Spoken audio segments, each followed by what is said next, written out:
That was an incredible poem. Wow. All the things I've heard here today have been wonderful.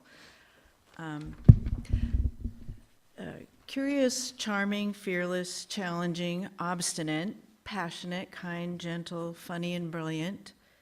The Mick Winter I knew for more than 30 years was all these things and more. Mick had a seemingly endless appetite for questioning conventional wisdom. He did not suffer fools gladly, and was quick to see that many of our political leaders had feet of clay. It was extremely difficult to be a complacent liberal around Mick, which I am. He was one of the most intellectually curious and well-read people I've ever met. Devoted to Joanna and Kathy, a good son and brother, Mick was also unfailingly patient with his in-laws, and some of us really needed it. Once when I was struggling through a tough time, his first question was, how can we be helpful?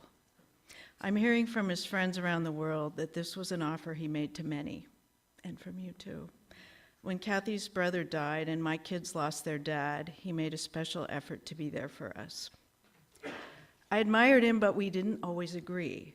He never convinced me that Vladimir Putin was a decent human being. But he did provide evidence that the mainstream journalists I relied on for most of my news were often, sometimes, unbiased. They were biased and unreliable.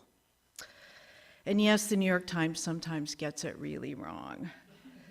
I think part of Mick's passion, as Joanna has said, for preparing for Y2K stemmed from a secret hope that things might really go wrong.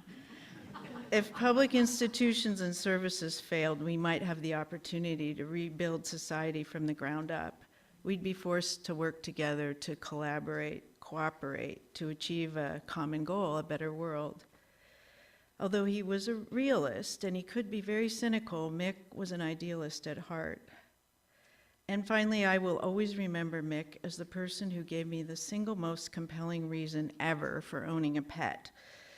Before I fell in love with dogs, I used to wonder why he, Kathy, and Joanna went to all the trouble of having animals in the house. Cats and that dog, Sally, who was so insecure, she shed everywhere and she needed to be taken out for walks. Why bother, I asked.